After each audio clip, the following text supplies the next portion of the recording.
Hemos llegado ya al final de la semana, una semana muy interesante que nos ha hablado sobre el gran propósito de Dios para el pueblo de Israel, en la historia lo vemos, pero también el gran propósito que Dios tiene para su pueblo de los últimos días. Porque recuerden, una aplicación que se ha estado tratando de hacer siempre y que tenemos que tener en mente cuando estamos estudiando el libro de Deuteronomio es qué nos enseña a aquellos que estamos más cerca de la segunda venida de Jesús. Así que nuestro pastor Dani Perla nos ayudará para aplicar algunos conceptos que hemos aprendido durante la semana a nuestra vida hoy en el siglo XXI. Así que vamos a orar a pedir la dirección de nuestro Dios. Padre Santo, tú eres nuestro Salvador, nuestro ayudador. Por favor, acompáñanos para poder comprender qué quieres tú de tu pueblo en estos últimos días y cómo lo que hemos aprendido en tu palabra nos afecta y nos implica directamente a nosotros. Lo pedimos en el nombre de Jesús. Amén. Amén.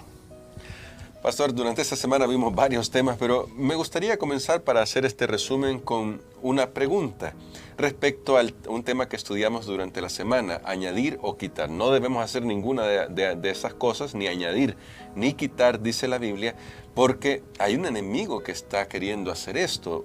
Y me llamó la atención la cita que aparece en nuestro folleto, extraída del Conflicto de los Siglos, no la vamos a leer toda, pero decía esto: desde el origen de la gran controversia en el cielo, el propósito de Satanás ha sido destruir la ley de Dios.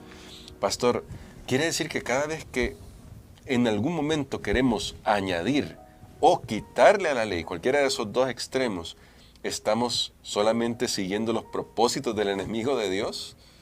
Tristemente sí, esa es la razón por la que es tan importante y es prioritario que la iglesia cristiana hoy, porque no estoy hablando solo de los adventistas, claro, sino todo aquel que se considere un hijo de Dios, tenga un lugar especial para la ley de Dios en su corazón. Amén. Porque la ley de Dios es orden. Estoy recordando hace unos meses hubo en el mundo una crisis que un barco gigante se atravesó, quedó atravesado ahí en el canal de Suez y pues no podía pasar.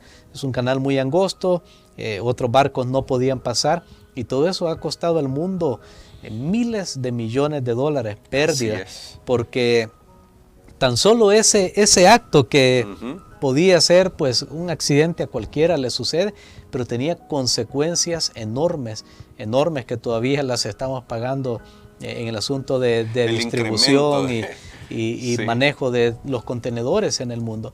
Ahora, si algo de esa naturaleza tiene consecuencias tan grandes, imaginémonos entonces con lo que Dios ha dado con respecto a su ley. Por eso es que nuestro mundo está sufriendo las consecuencias de la violación de la ley de Dios. Así es. Yo creo, como dijo alguien una vez, si se quitaran todas las leyes del mundo, imaginémonos, hermano Gerson, todas las leyes de cada país, leyes penales, civiles, etcétera, si se quitara todas las leyes, todo lo que los gobiernos han hecho para reglamentar la conducta humana, y si tan solo en todos esos lugares entonces se pusieran los 10 mandamientos, nuestro mundo hoy sería un lugar diferente. Sin duda porque alguna. La ley de Dios, los 10 mandamientos, contiene la base para todas esas demás leyes. Es realmente especial en el corazón de Dios también, y por eso es que Dios mismo la escribió con su propio dedo. Y aunque Moisés, en su enojo por ver la violación de ese pacto que habían hecho con Dios, quebró las primeras tablas que Dios le dio, pero Dios volvió a escribir, y eso es algo que tiene que quedar claro en nuestra lección. Así Dios es. volvió a escribir con su dedo estos mandamientos, porque Él quería decir, mire, aunque ustedes los desechen, aunque ustedes no los tomen en cuenta, aunque ustedes quieran destruirlo, no podrán destruirlos, porque al final la ley de Dios es un reflejo de lo que Él es, un Dios de amor, un Dios de orden. Y entonces, conectando esto, pastor, que usted nos ha dicho sobre la ley, con otro de los días que estudiamos en la semana, que es vuestra sabiduría y vuestra inteligencia, como pueblo de Dios. Y me gustaba mucho lo que usted decía, no solo adventistas del séptimo día, sino todos aquellos que quieren realmente pertenecer al pueblo de Dios siguiéndole. ¿Cómo debemos manifestar hoy nuestra sabiduría, según lo que aprendimos durante la semana? No hay otra manera que obedeciendo la ley de Dios, obedeciendo.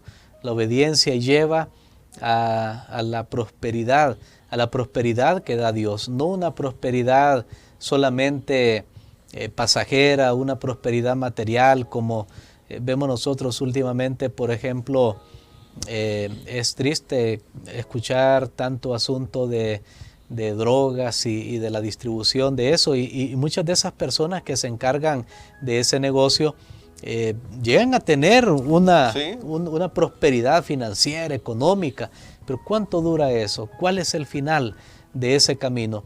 Al final todo lo que se aprovechó queda en la nada, y todo aquello que se disfrutó se esfuma. Sin embargo, tenemos nuevamente que las promesas de Dios son mejores, porque Él dice: hijo mío, si tú obedeces, tú vas a tener mejor vida aquí y ahora, pero también en la eternidad. Amén. Así que el obedecer era lo que hacía al pueblo de Dios un pueblo entendido, un pueblo sabio, un pueblo inteligente, y que Dios deseaba mostrarlo a través de la bendición para que ellos llegaran a ser bendición. Y finalmente, pastor, siempre unido con esto de la sabiduría, la inteligencia, y no quitar ni poner. Generalmente cuando hablamos de estos temas nosotros decimos o señalamos rápidamente, esto estoy hablando directamente a quienes somos adventistas del séptimo día, a la omisión obvia que hay en el mundo cristiano hoy. Decimos: han quitado el cuarto mandamiento y por lo tanto ahí están violando la ley de Dios. Pero en la semana aprendimos que hay maneras más sutiles de violar la ley de Dios, pastor, y cómo esto debe alertarnos a todos los que queremos vivir de acuerdo a la voluntad de Dios, de acuerdo a los preceptos de Dios, para no caer en las sutilezas que también el enemigo es experto para llevarnos por ahí. Creo que una de las sutilezas más grandes que ha utilizado el enemigo es hacer una ley, que yo la obedezca a esa ley, pero que me impide, por estar ocupado obedeciendo esta ley, me impide obedecer la ley de Dios.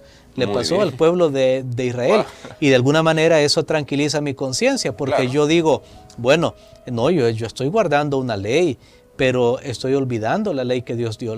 Los judíos cayeron en esas trampas muchas veces. Ellos crearon leyes, pero que les hacían olvidarse de la ley de Dios, de la ley verdadera, que violaba el espíritu, la intención con la cual Dios había dado su ley.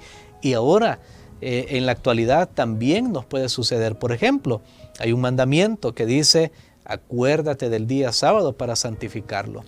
No hay otro día, dice el día sábado. Y cuando dice en su Biblia día de reposo, literalmente la palabra que utiliza en el idioma original es el sábado, es el reposo del sábado, no dice ni siquiera día de reposo. Ahora bien, pero entonces Satanás dice: mira, vamos a hacer otra ley. No, puedes guardar otro día, pues el domingo, el viernes, el miércoles, el día que sea. Es más, todos los días guárdalos. Y entonces usted dice: no, es que yo ya estoy guardando. Y entonces se olvidó de guardar el mandamiento que Dios dice. Eso es violar la ley sin violarla. O sea, en un sentido yo digo: no, estoy obedeciendo, pero no estoy obedeciendo lo que Dios dice, sino que estoy seleccionando. Otra manera que aquí podemos nosotros tal vez ayudar a nuestros amigos es guardar parcialmente la ley de Dios y seleccionar esto sí, este me gusta, esto no. Y entonces de alguna manera tranquilizo mi conciencia, porque no, pero estoy cumpliendo la mayoría. Como cuando alguien en un examen dice: bueno, me saqué 8 de 10, o sea, lo pasé. Para Dios no vale eso, hermano. Para Dios es todo o nada. Pero esto le pasó al rey Saúl, cuando Dios le dio una misión y le dice: mira, tienes que destruir todo. Destruye ganado, destruye al rey, y eran pues naciones enemigas del pueblo de Dios. Y entonces Saúl viene y dice: bueno, sí, voy a destruir aquella parte, pero voy a dejar estos animales, ¿verdad? Me van a servir a mí, al rey lo voy a perdonar la vida. Entonces ahí viene el profeta Samuel y dice: ¿qué pasó? Y Saúl dice: no, yo obedecí y cumplí. Noten, según él había cumplido. Además voy a adorar a Dios con esto. Y el profeta viene y le dice: ¿qué es ese ruido? ¿Qué son esos animales que escucho ahí, el balido, las ovejas, etcétera? Pero es que solo esto perdonamos. ¿Y qué le dijo Samuel, mira, es mejor obedecer a Dios que los sacrificios, o sea, porque tu obediencia es parcial. Esa es otra manera de anular la ley de Dios en nuestra vida. Cuando obedecemos un poquito, tranquilizamos nuestra conciencia, pero al final se vuelve en desobediencia total. Qué tremendo. Bueno, tenemos por eso la necesidad de recurrir a nuestro Señor Jesucristo. Nuestro pastor nos lo decía. Nosotros vamos a hacer nuestro mejor esfuerzo. En la semana aprendimos esto. Jesús es el único que cumplió perfectamente la ley de Dios, pero por eso podemos ir a Él. Yo recuerdo aquí una frase que siempre me ha gustado, que aparece en el Conflicto de los Siglos, pastor, que dice: nadie considere pues sus defectos como incurables. Dios concederá fe y gracia para vencerlos, porque estamos en ese crecimiento del que usted nos hablaba durante la semana. Y creo que podemos orar para que Dios nos ayude a ver la sabiduría que nosotros tendremos si estamos dispuestos a guardar sus mandamientos por amor, como el Señor Jesucristo nos lo enseñó. Amén. Padre, te damos gracias, Señor, porque esta semana hemos aprendido la clave, el centro, el meollo del éxito, de la prosperidad, de la bendición en nuestra relación contigo, y es en obedecer tu ley, es en seguir tus caminos, tal como tú los has prescrito en tu palabra. Señor, perdónanos todos esos momentos de nuestra vida en las cuales hemos seleccionado qué obedecemos y qué no, en las cuales hemos hecho aún otras leyes para obedecer otras cosas en vez de obedecerte a ti. Queremos, Señor, que tú nos dirijas y ayúdanos para prestar obediencia a todos tus mandamientos y que nuestra luz alumbre para que otros también puedan desear el camino de la salvación. Lo pedimos en el nombre de Jesús. Amén.